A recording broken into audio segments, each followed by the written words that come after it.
Sa lupain ng Israel, sa mga burol na berdeng tanawin, may propetang si Jonas, tahimik na namumuhay.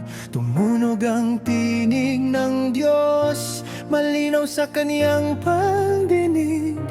Pumunta ka sa Ninive, lungsod ng kasamaan at gulo. Ipahayag mo ang aking salita, hilingin mong magbago sila.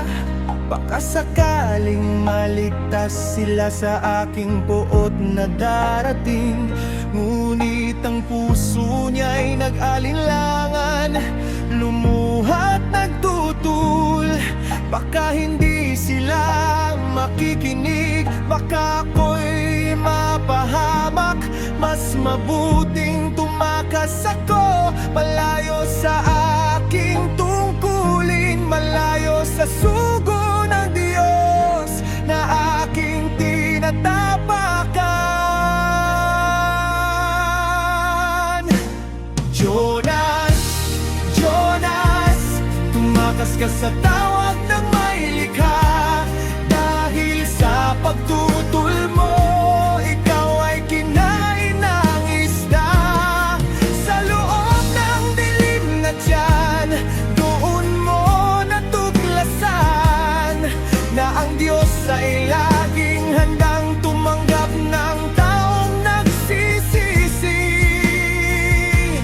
Jonas, Jonas, tumakas ka sa sugo ng Diyos. Dahil sa pagtutul mo, ikaw ay kinain ng isda.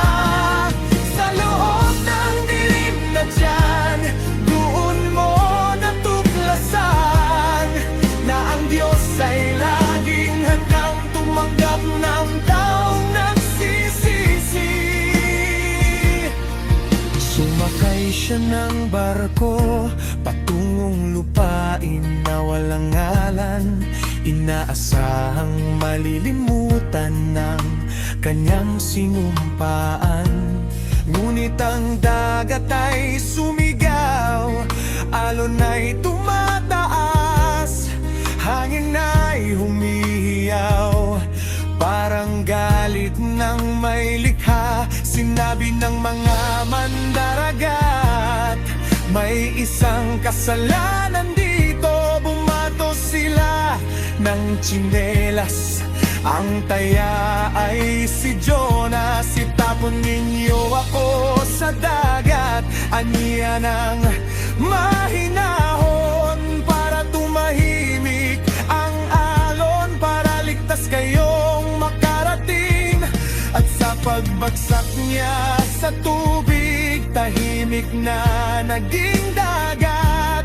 Ngunit isang malaking isda ang kanyang tinanggap. Sa loob ng dilim at lamig, siya'y nagsimulang mag-isip. Pusong puno ng pagdurusa at damdaming nagsisisi.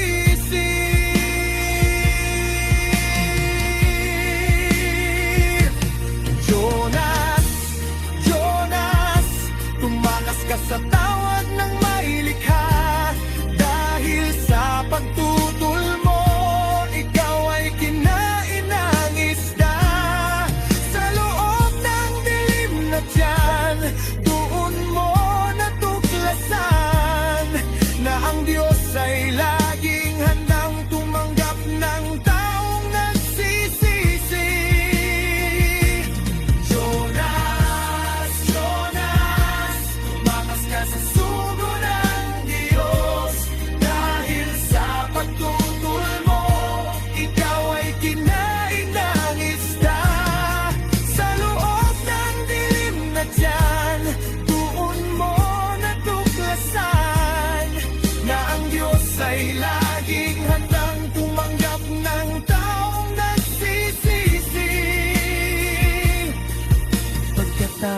ng 3 araw at 3 gabi ng dilim, inilabas siya ng isda sa baybaying tahimik. Muli niyang narinig ang tinig ng Diyos, pumunta ka sa Ninive. At ngayon, walang pag-aalinlangan, siya'y naglakbay ng may lakas. Sa lungsod ng Ninive, ipinahayag niya ang mensahe ng pagbabago. At ang mga tao'y nagsisisi, mula sa hari hanggang sa alipin. Ipinakita ni Jonas na kahit tayo'y gumawa ng pagkakamali, ang Diyos ay handang patawarin, basta tayo'y magbabago. Jonas, Jonas, isang halimbawa ng pagtutol at pagsisisi. Tandaan natin, sundin ang sugo ng Diyos na ating pinaniniwalaan, dahil ang lahat ng bagay ay may plano sa Kanya. Iyon ang